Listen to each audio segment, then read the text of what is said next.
Hi hello ನನ್ನ YouTube ಜನತೆಗೆ ನಮಸ್ಕಾರಗಳು. ರೇವತಿ ಪುಟ್ಟ ಪ್ರಪಂಚಕ್ಕೆ ಸ್ವಾಗತ. ಎಲ್ಲರೂ ಹೇಗಿದ್ದೀರಾ, ಚೆನ್ನಾಗಿದ್ದೀರಾ ಅಂತ ಅಂದ್ಕೊಂಡಿದ್ದೀನಿ. ಇನ್ನು ಬೆಳಗ್ಗೆನೇ ರವೆ ರೊಟ್ಟಿ ಮಾಡಿ ಗೊಜ್ಜು ಮಾಡಿದೆ, ಕ್ಯಾರೆಟ್ ಬೀಟ್ರೋಟ್ ಹಾಕಿ. ಇನ್ನು ಅಮ್ಮ ಬಂದಿದ್ರು, ಹೇಳೇ ಇಲ್ಲ ನನಗೆ, ಬೆಳಗ್ಗೆನೇ ಅಷ್ಟೊತ್ತಿಗೆ ಬಂದ್ಬಿಟ್ಟಿದ್ದಾರೆ. ಅವ್ರಿಗೂ ರವೆ ರೊಟ್ಟಿನೇ ಹಾಕ್ಕೊಟ್ಟೆ. ಇನ್ನು ವಿಡಿಯೋದಲ್ಲೆಲ್ಲ ನಾನು ಜಾಸ್ತಿ ತೋರಿಸ್ಬೇಡ ಅಂತ ಇದು ಮಾಡ್ತಿದ್ರು, ಯಾಕೋ ಆಯಿತು ಅಂತ ಅಂದ್ಬಿಟ್ಟು ಏನು ತೋರ್ಸಕ್ಕೆ ಹೋಗಲಿಲ್ಲ. ಅವ್ರು ಬಂದು ಗೊತ್ತಲ್ಲ ಸಂಜೆ ತನಕ ಇದ್ದು ನನಗೊಂದು ಸ್ವಲ್ಪ ಮಜ್ಜಿಗೆ ಎಲ್ಲ ಕಡಿದು ಬೆಣ್ಣೆ ಮಾಡಿಕೊಟ್ಬಿಟ್ಟು ಬೆಣ್ಣೆ ಎಲ್ಲ ಕಾಯಿಸಿ ತುಪ್ಪ ಮಾಡಿಕೊಟ್ಟು ಎಲ್ಲ ಕರಗಿಸಿಟ್ಟು ಸ್ವಲ್ಪ ಹೊತ್ತು ಕೂತಿದ್ದು ಮಾತಾಡಿಕೊಂಡು ಪುನಃ ಸಂಜೆಯಿಂದ ಹೊರಡ್ತೀನಿ ಅಂತ ಇರಲೇ ಇಲ್ಲ ಯಾಕೋ ಈ ಸರಿ. ಇನ್ನು ನಾನು ಒಂದು ಸ್ವಲ್ಪ ಗೊತ್ತಲ್ಲ ಅಮ್ಮನ ಜೊತೆ ಕೂಗಾಡ್ಕೊಂಡು ಮಾತಾಡಿಕೊಂಡು ಇರಿ ಅಂತ ಹಿಂಸೆ ಮಾಡಿದೆ, ಇರಲಿಲ್ಲ. ಅದಕ್ಕೆ ಅವರ ಜೊತೆ ಒಂದು ಸ್ವಲ್ಪ ರೇಗಾಡಿದೆ, ಕೂಗಾಡಿದೆ.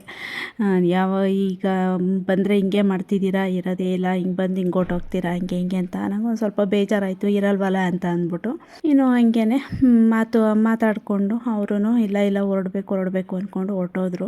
ಸುಮ್ಮನೆ ನೋಡೋಕ್ಕೆ ಬಂದಿದೆ ಅಂತ ಅಂದ್ಬಿಟ್ಟು. ಇನ್ನು ಅವ್ರು ಬಂದು ಹೋದ್ಮೇಲೆ ಒಂದು ಸ್ವಲ್ಪ ಬಿಕ್ಕು ಅನಿಸುತ್ತಲ್ಲ ಮನೆಯೆಲ್ಲ. ನಾನು ಏನೂ ಅಡುಗೆ ಮಾಡಿರಲಿಲ್ಲ, ಯಾಕೆಂದರೆ ಇತ್ತೀಚೆಗೆ ನೀವೇ ನೋಡ್ತಿದ್ದೀರಾ ಸ್ವಲ್ಪ ನಾನ್ ವೆಜ್ ಫಂಕ್ಷನ್ಗಳು ಎಲ್ಲ ಇದ್ದಿದ್ದರಿಂದ ಅಮ್ಮ ಏನು ಮಾಡಬೇಡ, ನಾನ್ ವೆಜ್ ಏನು ತರಿಸ್ಬೇಡ ಮನೇಲಿ ಅಂತ ಹೇಳಿದರು. ಅದಕ್ಕೆ ನಾನು ಸಿಂಪಲ್ಲಾಗೇ ಬೇಳೆ ಸಾಂಬಾರು ಮಾಡಿ ಬಜ್ಜಿ ಹಾಕಿ ಅನ್ನ ಮಾಡಿದ್ದೆ, ಅಷ್ಟೇ ಸಾಕು ಅಂತ ಅಂದರು. ಅದನ್ನು ಊಟ ಮಾಡಿಕೊಂಡು ಅವರು ಹೊರಟರು. ನಾನು ಹಂಗೆ ಮಾತಾಡ್ತಾ ಕೂತ್ಕೊಬಿಟ್ಟಿದ್ದೆ. ಆಮೇಲೆ ಲೇಟ್ ಆಯಿತು ಸ್ವಲ್ಪ ಅಡುಗೆ ಮಾಡಿ. ಇನ್ನೇನು ಮಾಮೂಲಿ ಸಿಂಪಲ್ ಬೇಳೆ ಸಾರು ಅನ್ನ ಬಜ್ಜಿ ಹಾಕಿ ಊಟ ಮಾಡಿದ್ರು. ಸ್ವಲ್ಪ ಹೊತ್ತಿದ್ದು ಊಟ ಎಲ್ಲ ಮಾಡ್ಕೊಂಡು ಮಾತಾಡಿಕೊಂಡು ಸಂಜೆ ಮೇಲೆ ಹೊರಟ್ರು. ಇನ್ನು ಗೊತ್ತಲ್ಲ, ಯಾರಾದರೂ ಬಂದು ಹೋದರೆ ಒಂದು ಸ್ವಲ್ಪ ಮನೆಯೆಲ್ಲ ಬಿಕ್ಕೋ ಅನ್ನಿಸ್ತಿರುತ್ತೆ. ನಾನು ಒಬ್ಬಳೇ ಇದ್ದು ಒಂದೊಂದ್ಸರಿ ಅಂದರೆ ಮೈಂಡ್ಗೆ ನಾವಿದ್ದಾಗ ಏನು ಒಬ್ಬರೇ ಇರ್ತೀವಲ್ವ, ಅವಾಗ ಏನಿಲ್ಲ, ಅಡ್ಜಸ್ಟ್ ಆಗ್ಬಿಟ್ಟಿರುತ್ತೆ. ಯಾರಾದರೂ ಬಂದು ಹೋದ್ರು ಅಂದರೆ ಒಂದು ಸ್ವಲ್ಪ ಹೊತ್ತು ಬೇಜಾರಾಗುತ್ತೆ. ಇನ್ನು ಇವತ್ತು ನನಗೆ ವಾಯ್ಸ್ ಕೊಡಬೇಕು, ವಿಡಿಯೋ ಡೌನ್ಲೋಡ್ ಮಾಡಬೇಕು, ಅಪ್ಲೋಡ್ ಮಾಡಬೇಕು, ವಾಯ್ಸೇ ಕೊಟ್ಟಿಲ್ಲ ಅಂತ ಅಂದ್ಬಿಟ್ಟು ಕೊಡೋಣ ಅಂತ ಬಂದೆ. ಎಷ್ಟೊಂದು ದಿನಗಳು ಮುಂದೂಡ್ಬಿಟ್ಟಿದ್ದೀವಿ. ನಾವು ಕೂತ್ಕೊಂಡ್ರು ದಿನಗಳು ಹೆಂಗೆ ಮುಂದೋಗುತ್ತೆ, ಏನೇನೋ ಘಟನೆಗಳು ನಡೆದೋಗಿರುತ್ತೆ. ನೋಡಿ, ಜಾನಕಿ ಅಮ್ಮ ಅವ್ರು ತೀರೋದ್ರು, ತುಂಬ ಬೇಜಾರಾಯಿತು. ಅವರು ಅದ್ಭುತವಾದ ಕಂಠ ಅವ್ರದ್ದು. ಅವ್ರ ವಾಯ್ಸ್ ಅಂತೂ ತುಂಬ ಇಷ್ಟ.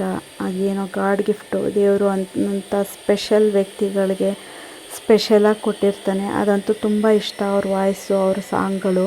ಇನ್ನು ಮಾತಾಡಬೇಕಾದ್ರೆ ನಿಮ್ಗೊಂದು ಸ್ವಲ್ಪ ಸೌಂಡ್ ಬರ್ಬೋದು. ಪಕ್ಕದಲ್ಲೆಲ್ಲ ಮನೆ ಕೆಲಸ ನಡೀತಿದೆ, ಸೌಂಡ್ ಬರ್ತಿದೆ. ಸ್ವಲ್ಪ ಮನೆ ಕೆಲಸ ಮಾಡ್ತಿರೋದ್ರಿಂದ ಸೌಂಡ್ ಬರ್ತಿದೆ, ಸ್ವಲ್ಪ ಇಗ್ನೋರ್ ಮಾಡಿ ಅದನ್ನು. ಇನ್ನು ಇದನ್ನು ವಾಯ್ಸ್ ಕೊಡ್ತಿರೋದು ನಾನು ಯಾವಾಗ ಅಂದರೆ, ಇನ್ನು ದೇವೇಗೌಡರವ್ರ ಪತ್ನಿ ತೀರೋದ್ರಲ್ಲ ಭಾನುವಾರ ನಾನು ವಾಯ್ಸ್ ಕೊಡ್ತಿರೋದು. ನನಗೆ ಯಾಕೋ ನನ್ನ ವಿಷಯಗಳನ್ನ ಸ್ವಲ್ಪ ಶೇರ್ ಮಾಡ್ಕೋಬೇಕು, ಕೆಲವೊಂದು ವಿಚಾರಗಳನ್ನ ಅಂತ ಅನ್ನಿಸ್ತು. ಎಲ್ಲ ಕೋಇನ್ಸಿಡೆಂಟ್ ಒಂಥರ ಎಲ್ಲ ಒಂದೇ ಸರಿಗೆ ಅದೇ ವಿಚಾರಗಳು ಬಂದಾಗ ನನಗೆ ಮನಸ್ಸಿಗೆ ನೆನಪಾದಾಗ ಎಲ್ಲನೂ ಇಂಥ ಸಮಯದಲ್ಲಿ ಹೇಳ್ಕೊಂಡ್ರೆ ಬೆಸ್ಟ್ ಅಂತ ಅನ್ನಿಸ್ತು. ಅದಕ್ಕೆ ನಾನು ಹೇಳ್ಕೊತಿದ್ದೀನಿ. PSCL ಅಂತ ತುಂಬ ಜನಕ್ಕೆ ಗೊತ್ತಿರ್ಬೋದು ಇದ್ರ ಬಗ್ಗೆ ಮಾಡಿಸಿರೋರಿಗೆ. ನಾನು 15 ವರ್ಷದ ಹಿಂದೆ ಇದಕ್ಕೆ ಏಜೆಂಟ್ ಆಗಿದ್ದೆ.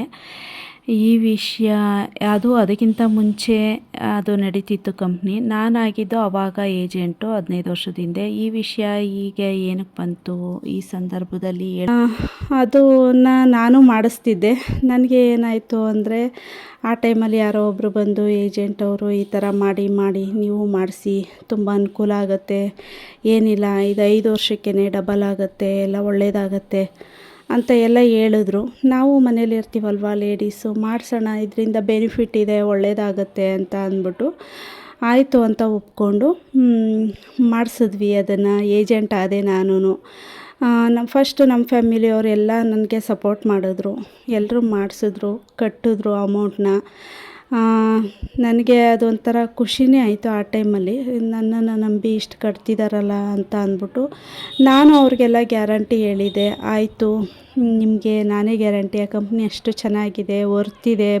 ಆದರೆ ಆಲ್ರೆಡಿ ನಮ್ಮ ಅತ್ತಿಗೆಯವರೆಲ್ಲ ಮಾಡಿಸಿ ಅದನ್ನು 5 ವರ್ಷಕ್ಕೆ ಅಮೌಂಟ್ ಎಲ್ಲ ಬಂದು ಎಲ್ಲರೂ ತೊಗೊಂಡಿದ್ರು. ಅದರಿಂದ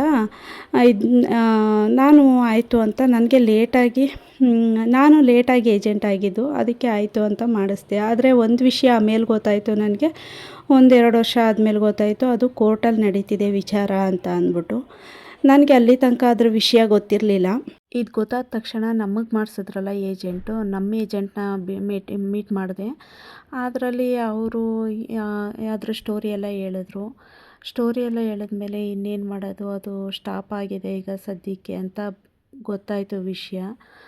ನಾನು ಈ ವಿಷಯ ನಿಮ್ಮ ಹತ್ರ ಹೇಳೋದೋ ಬೇಡವೋ ಅಂತ ಅಂದ್ಕೊಳ್ತಿದ್ದೆ, ಆದರೆ ಇವತ್ತು ಹೇಳಲೇಬೇಕು ಅನ್ನಿಸ್ತು, ಯಾಕೋ ಅದಕ್ಕೆ ಹೇಳ್ತಿದ್ದೀನಿ. ತುಂಬ ಅದರಿಂದ ಸ್ಟ್ರಗಲ್ ಪಟ್ವಿ, ನೋವು ಪಟ್ವಿ, ಅವಮಾನಗಳು ಅನುಭವಿಸಿದ್ವಿ, ಮಾನಸಿಕ ಹಿಂಸೆ ಆಯಿತು. ಕೆಲವು ದುಡ್ಡನ್ನು ಸ್ವಲ್ಪ ನಮ್ಮ ಕೈಯಿಂದನೇ ಜನಗಳಿಗೆ ಕೊಡಬೇಕಾಗಿ ಬಂತು. ಆ ಟೈಮ್ನಲ್ಲಿ ನಾವಂತೂ ಫುಲ್ಲು ಒಂಥರ ಮೈಂಡಲ್ಲಿ ವೀಕ್ ಆಗಿಬಿಟ್ರಿ. ವೀಕ್ ಅಂದರೆ ಎಷ್ಟು ವೀಕ್ ಆದ್ವಿ ಅಂದರೆ ಅಷ್ಟು ಒಂಥರ ನಮಗೆ ವೀಕ್ ಆಗೋದ್ವಿ. ಒಂಥರ ಯಾಕೆಂದರೆ ಅಷ್ಟು ವರ್ಷದಿಂದ ನಾವು ಒಂದು ಇದರಲ್ಲಿ ನಾವು ಯಾವುದೇ ಕೆಲಸಕ್ಕೂ ಹೋಗ್ತಿರ್ಲಿಲ್ಲ, ಯಾವುದೇ ಅಂದರೆ ಹೋಗ್ತಿರ್ಲಿಲ್ಲ. ಇದರಿಂದ ಕೆಟ್ಟ ಹೆಸರು ಬರೋಂಗಾಯ್ತಲ್ಲ. ನಾವು ಅವ್ರಿಗೆ ಒಳ್ಳೇದಾಗಲಿ ಅಂತ ಮಾಡಿಸ್ತು, ಕಂಪ್ನಿ ಈ ಥರ ಆಗುತ್ತೆ ಅಂತ ಗೊತ್ತಿರಲಿಲ್ಲ ನಮಗೆ. ಅದರಿಂದ ಏಜೆಂಟ್ರಿಗೆ ಏನೂ ಬೆನಿಫಿಟ್ ಇರಲಿಲ್ಲ, ಮತ್ತು ಅದರಿಂದ ಏನೂ ಬರ್ತಿರಲಿಲ್ಲ ಇನ್ಕಮ್ಮು. ಆದರೆ ಇಲ್ಲಿ ನೋಡಿದ್ರೆ ಈ ಥರ ಆಗೋಯಿತು. ಕಂಪ್ನಿ ದಿಢೀರಂತ ಮುಚ್ಚೋಯ್ತು. ಅದು ತುಂಬ ವರ್ಷಗಳಾಯಿತು. ನಾವು ಓಡಾಡಿದ್ವಿ, ಎಲ್ಲ ಮಾಡಿದ್ವಿ, ಜನಗಳಿಗೆಲ್ಲ ಸಮಾಧಾನ ಹೇಳಿದ್ವಿ. ಕೋರ್ಟಲ್ಲಿ ನಡೀತಿದೆ ಅಂತ ಹೇಳಿ ಕೇಳಲ್ಲ ಅಲ್ವಾ. ಆಗ ಕೆಲವು ಏನು ಮಾಡೋಕ್ಕಾಗಲ್ಲ, ನಮ್ಮದೇ ಕೈಯಿಂದನೇ ನಾವೇ ದುಡ್ಡು ಕೊಡಬೇಕಾಗಿ ಬಂತು. ಅದರಲ್ಲೂ ಫ್ಯಾಮಿಲಿಯವರು, ನಮ್ಮನ್ನು ನಂಬಿ ಕೊಟ್ಟಿರೋರು, ಕೆಲವ್ರಿಗೆ ಎಲ್ಲ ನಮ್ಮ ಕೈಲಂತೂ ಹಿಂಗೆ ಆಗಲ್ಲ, ನಮಗೂ ಒಂದೇ ಸರಿಗೆ ಎಲ್ರಿಗೂ ಕಟ್ಕೊಡೋಕ್ಕಾಗಲ್ಲ, ಸಹಾಯ ಮಾಡಿ ನೀವು ಅಂತ ಅಂದ್ಬಿಟ್ಟು ಅವ್ರಿಗೆಲ್ಲ ಕೇಳಿಕೊಂಡು ನಮ್ಮ ಕೈಲಿ ಎಷ್ಟಾಗುತ್ತೋ ಆಫ್ ಅಮೌಂಟ್ನೇ ಕೊಟ್ವಿ ನಾವು ಆ ಟೈಮಲ್ಲಿ. ಇದರಿಂದ ನಮಗೂ ಹೊಡೆತ ಬಿತ್ತು, ಮಾನಸಿಕವಾಗಿ ಮತ್ತು ವ್ಯಾವಹಾರಿಕವಾಗಿ ಸ್ವಲ್ಪ ಆ ಟೈಮಲ್ಲಿ ನಮಗೆ ಸ್ವಲ್ಪ ತೊಂದರೆ ಆಗಿದ್ದಂತೂ ನಿಜ. ಇನ್ನು ನಮಗೆ ಒಂದು ಸಮಾಧಾನ ಅಂತೂ ಇತ್ತು, ನಾವು ಅಟ್ಲೀಸ್ಟು ನಮ್ಮ ಕೈಲಾದಷ್ಟು ಕೊಟ್ಟಿದ್ದೀವಿ, ಹಿಂತಿರುಗಿಸಿದ್ದೀವಿ ಎಲ್ರಿಗೂ. ಪೂರ್ತಿ ಅಮೌಂಟ್ ಕೊಡೋಕ್ಕಾಗಲಿಲ್ಲ ಅಂದರೂ ನಮ್ಮ ಕೈಲಿ ಎಷ್ಟಾಗುತ್ತೋ ಅಷ್ಟು ಕೊಟ್ಟಿದ್ದೀವಿ ಅಂತ ಒಂದು ಸಮಾಧಾನ ಅಂತೂ ಇತ್ತು. ನಾನು ಇದ್ರ ವಿಷಯವಾಗಿ ದೇವ್ರನ್ನ ಬೇಡದೇ ಇರೋ ದಿನವೇ ಇಲ್ಲ.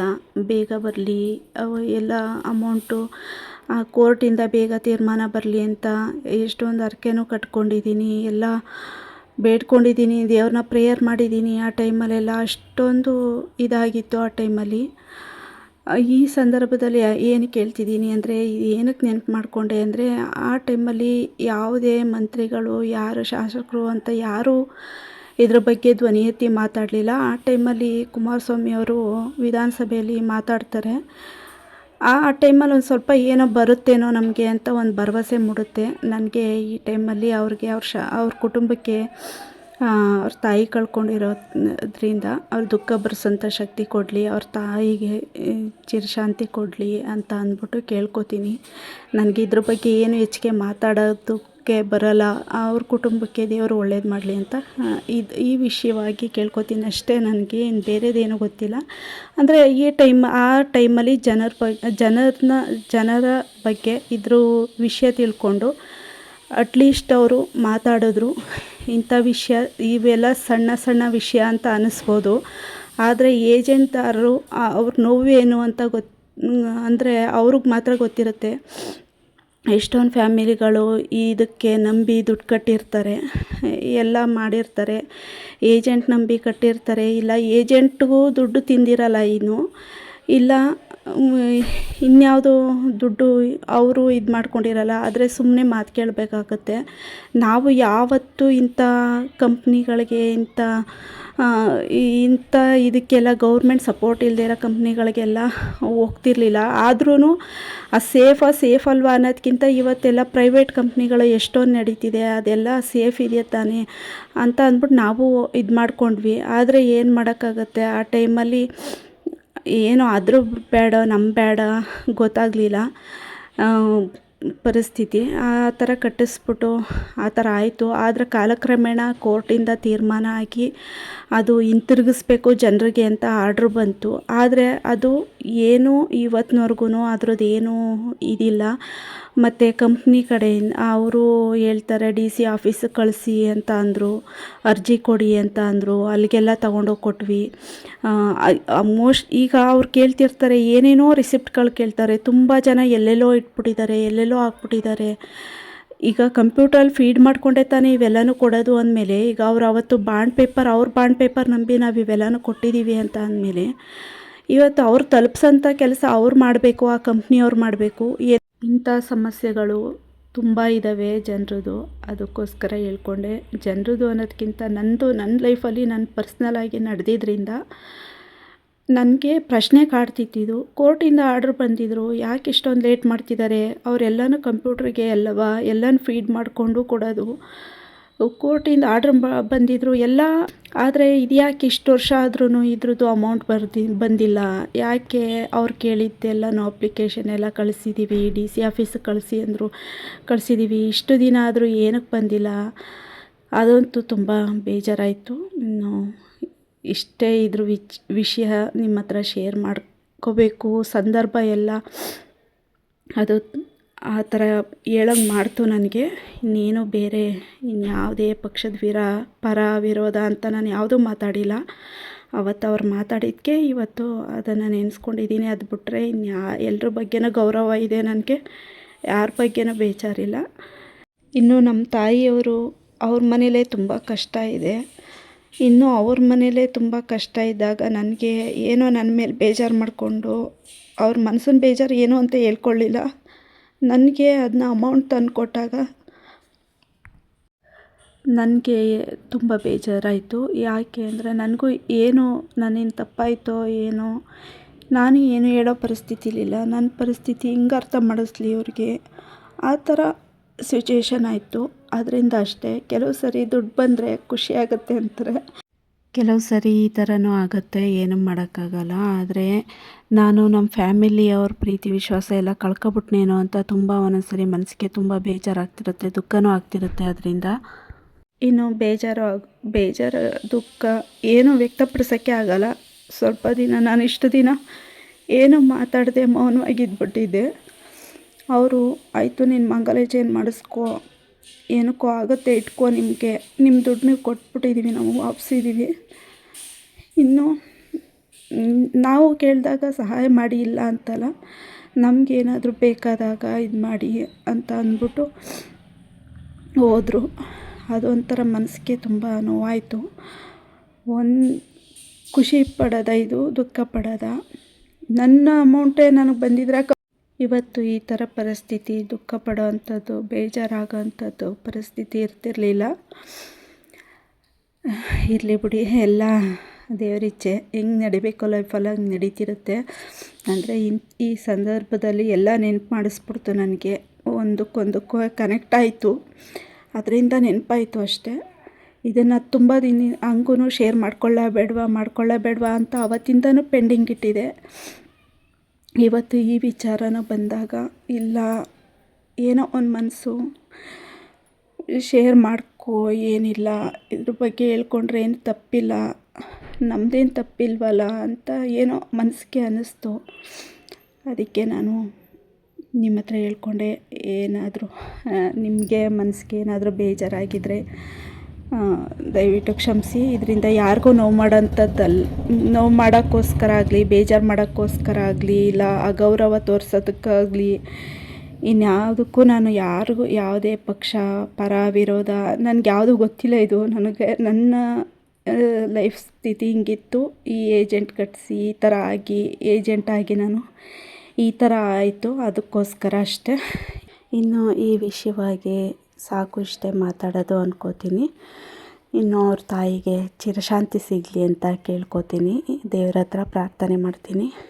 ಇನ್ನು ಕೋರ್ಟಿಂದ ಆರ್ಡ್ರ್ ಆಗಿರೋದು ಆದಷ್ಟು ಬೇಗ ಪಾಲಿಸಿದಾರರಿಗೆ ಸಿಗಲಿ, ನಮ್ಮಂಥ ಏಜೆಂಟ್ದಾರರಿಗೆ ಒಂದು ಸ್ವಲ್ಪ ನಿರಾಳ ನೆಮ್ಮದಿ ಆಗಲಿ ಅಂತ ಕೇಳ್ಕೊತೀನಿ. ಇನ್ನು ಈ ವಿಷಯದಲ್ಲಿ ಸ್ವಲ್ಪ ಎಮೋಷನಲ್ ಆಗಿಬಿಟ್ಟೆ, ಸ್ವಲ್ಪ ಅನುಭವಿಸಿದ ನೋವೆಲ್ಲ ನೆನಪಾಯಿತು. ಸ್ವಲ್ಪ ಮಾನಸಿಕ ಹಿಂಸೆ ಎಲ್ಲ ಒತ್ತಡ ಇದ್ದಿದ್ದರಿಂದ ಆ ಥರ ಆಯಿತು ಅಷ್ಟೇ. ಏನೋ ಅನ್ಕೋಬೇಡಿ. ನಮ್ಮನ ಮನೆಯಲ್ಲೂ ಪರಿಸ್ಥಿತಿ ಸರಿ ಇಲ್ಲದೆ ಇದ್ದಿದ್ದರಿಂದ ಅವರು ನನ್ನ ಮೇಲೆ ಬೇಜಾರು ಮಾಡ್ಕೊಂಡು ಅಮೌಂಟ್ ತಂದು ಕೊಟ್ರಲ್ಲ, ಅದೊಂದು ಸ್ವಲ್ಪ ಬೇಜಾರಾಯಿತು. ಅವ್ರು ಚೆನ್ನಾಗಿದ್ದಾಗ ತಂದು ಕೊಟ್ಟಿದ್ರೆ ಖುಷಿಯಿಂದ ಇಸ್ಕೋತಿದ್ದೆ. ಈ ಥರ ತಂದು ಕೊಟ್ರಲ್ಲ, ಅದೊಂದು ಸ್ವಲ್ಪ ಬೇಜಾರಾಯಿತು. ಅವ್ರು ಏನು ಮಾತಾಡದೆ ತಂದು ಕೊಟ್ಟರು ನನಗೆ, ಅದೊಂದು ಬೇಜಾರಾಯಿತು ಅಷ್ಟೇ. ಮತ್ತೆ ಸಿಗ್ತೀನಿ, ಬಾಯ್. ಸಬ್ಸ್ಕ್ರೈಬ್ ಮಾಡೋದಂತೂ ಮರಿಬೇಡಿ.